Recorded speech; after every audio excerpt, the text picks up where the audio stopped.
ఇవన్నీ నాకేనా అమ్మాయి గారు? అవునండి, మీ పెళ్లిగా. అమ్మాయి గారు ఇప్పుడే మహాలక్ష్మిలా ఉన్నారు.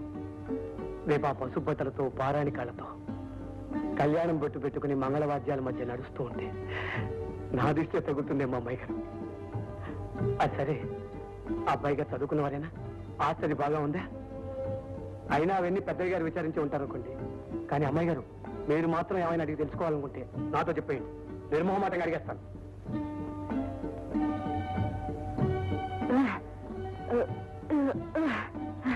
నిజంగా అమ్మాయి గారు, మీ పెళ్లి మాట వినేసరికి నేను ఎంత పొంగిపోయానో తెలుసా? కాదమ్మాయి గారు, మళ్ళీ మీ చేతి వంట తినే అదృష్టం నాకు ఎలాంటి కలుగుతుందో అందుకని దాచుకుని ప్రసాదంలా దారి పొడుగున తింటూ వెళ్ళిపోతాను. అవునమ్మాయి గారు, నేను ఇవాళ పట్ట పెడుతున్నాను. 6 నెలలుగా మీ ఇంట్లో పడి తిన్నవాడిని మీ పెళ్లికి ఒక చిన్న బొమ్మ తెచ్చుకోవద్దు? మీరు అడగాల అమ్మాయి గారు. దేవుడు అడిగారనే కొబ్బరికాయ కొడతావా? చూడండి, పట్టణంలో నా ప్రతాపం చూపించి మీకు మంచి బొమ్మ తీసుకొస్తాను. కానీ మీరు మాత్రం నేను ఆ డబ్బు సంపాదించేంత వరకు ముహూర్తం పెట్టించకండి. ఏ అమ్మాయి గారు? వెండి మూలు కొనుక్కోవడానికి నువ్వే వెంకటాచలపతి పట్రా? ఉండి నిండా డబ్బు మురుగుతోంది, కొనడమే ఆలస్యం అనుకోవడానికి. నా డబ్బు నా డబ్బే అయ్యేవారు. గొంతెత్తి ఆసనాలు చేశానంటే లక్ష్మీదేవి గల్లు గల్లు అంటూ నడిచొచ్చేదు. సరే, పెళ్లిలో బహుమతిగా ఏ వెండి గ్లాసో ఏ వెండి పళ్ళెమో ఇవ్వాలనుకుంటారు గాని ఈ వెండి మొగలు కొని ఇవ్వాలని కోరిక ఏమిట్రా? మీకు తెలియదు ఏముంది అయ్యవారు. హైమమ్మ గారికి గజ్జలంటే ఆరో ప్రాణం.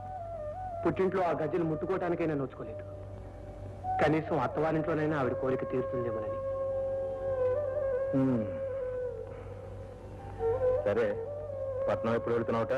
ఇవాళ వెళ్తున్నా అయ్యవారు. ఎందుకైనా మంచిది, నువ్వు నా దగ్గర దాచుకున్న డబ్బు ఇస్తాను, పట్టుకెళ్ళి.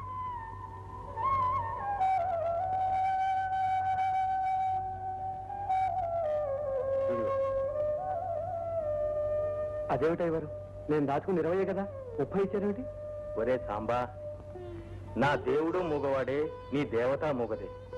ఆ మూగదేవత కట్టే ముడుపులో నన్ను చేయవేయనీరా? అలాగే అయ్యవారు, నేను వెళ్ళొస్తాను. క్షేమంగా వెళ్ళిరా.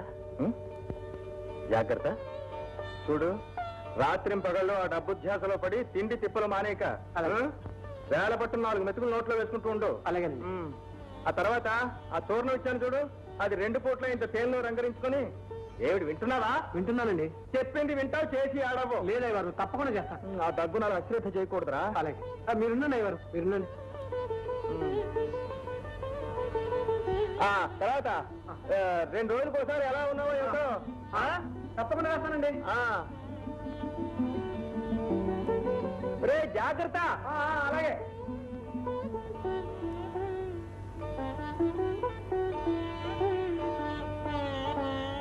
ఏమండి, వీటి ఖరీదంతా కొంచెం చూసి చెప్తారా? 232 రూపాయలయ్యా. ఏమండి, ప్రస్తుతానికి అంత డబ్బు నా దగ్గర లేదు. పోనీ బజానాకి 30 రూపాయలు ఉంచుకోండి. మిగతా డబ్బు 1 రోజుల్లో ఇచ్చేస్తాను. అంతవరకు అవి జాగ్రత్తగా అలాగే ఉంచుతారా? చాలా బాగుంది రామచంద్ర. ఇక్కడ అలాంటి వ్యాపారాలు ఏమీ చెయ్యబడవు. రొక్కం సుస్తాగా ఇవ్వటం, వస్తువులు భద్రంగా తీసుకువెళ్ళడం, అంతేగాని రామచంద్ర. అది కాదండి, ఇవి పెళ్లి కానుగ్గా మా అమ్మాయి గారికి ఇవ్వాలి. ఎన్ని చోట్ల వెతికినా ఇలాంటివి దొరకలేదు. అందుకనే ఇంత ఇదిగా ప్రాధాయపడుతున్నాను. దయచేసి 1 వారం ఆగండి, తప్పకుండా కొంటాను. అలాగే లేవయా, వెళ్ళిరా. ఈ వారం రోజులు వీటిని బీరువాలో భద్రంగా దాచుంచుతా, సరేనా? అలాగే బాబు, మీ మేలు మర్చిపోలేదు బాబు. పొద్దున్నే మంచి బలే బేరం దొరికింది రామచంద్ర.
ఎవరు నువ్వు?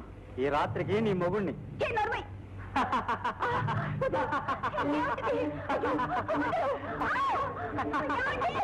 వదిలిపెట్టడానికి 200 ఖర్చు పెట్టింది. మీ ఆయన డబ్బులు లెక్క పెట్టుకున్నాడే.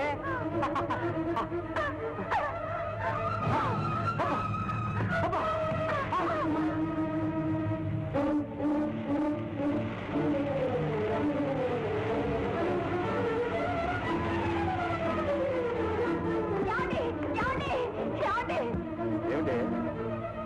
ఆ గదిలోకి వచ్చింది ఎవరు? నాకు కావలసిన వాడు నా స్నేహితుడు. ఏమైంది? ఏమైందా?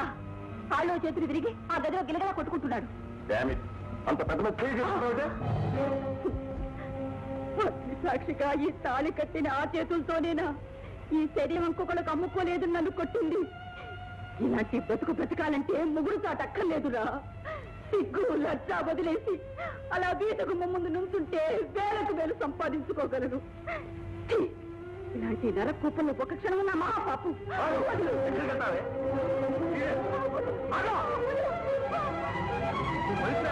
కట్టుకున్న పిల్లల్ని ఇలా బజారు పెట్టాలి సిగ్గులేదు?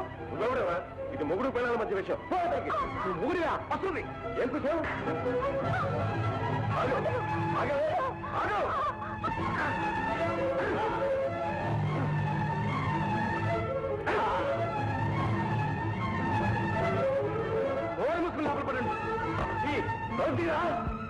ఇంకోసారి ఇలాంటి పని చేస్తామని తెలిస్తే ఎముకలు ఇరిచేస్తాను. మాటలతో మసిపూసేస్తావు, అంత కోపాన్ని ఇచ్చే కరిగించేస్తావు. మీ కోపం పోయింది కదా, ఇప్పుడు చెప్పండి, పెద్దయ్య గారు ఎలా ఉన్నారు? అమ్మాయి గారికి ముహూర్తం అది పెట్టుకున్నారా? నువ్వు అక్కడ లేకపోతే అవన్నీ అయిపోతాయేట్రా? వచ్చే శుక్రవారం పెళ్లి. అవును, నువ్వేదో వెండి మొగలంటూ బయలుదేరావు, ఏమైందిట? చాలా వరకు డబ్బు పోయింది బాబు, ఇంకొక పట్టు పట్టానంటే అంతే. సరే, నీ మొగల కోసం ముహూర్తం ఆగదు మరి. పైగా నేను పెళ్లికి తప్పకుండా రమ్మని చెప్పింది కూడా హైమా. భలేవారండి, నేను పాట పాడంటే రావుడు రథం కూడా కదలదు. నేను రాకుండా అమ్మాయి గారి పెళ్లి జరుగుతుందా? చూడండి, ముహూర్తం సమయానికి వెళ్లి ముహూర్తం వారిపోతాను.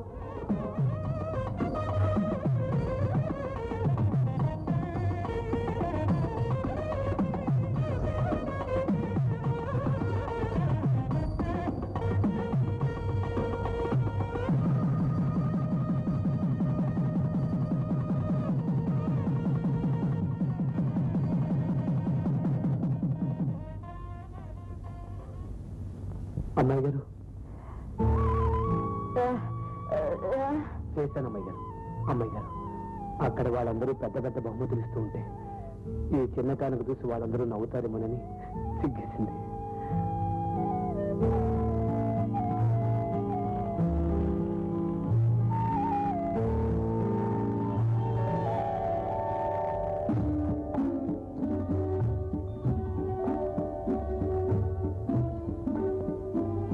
నువ్వులమ్మాయి గారు,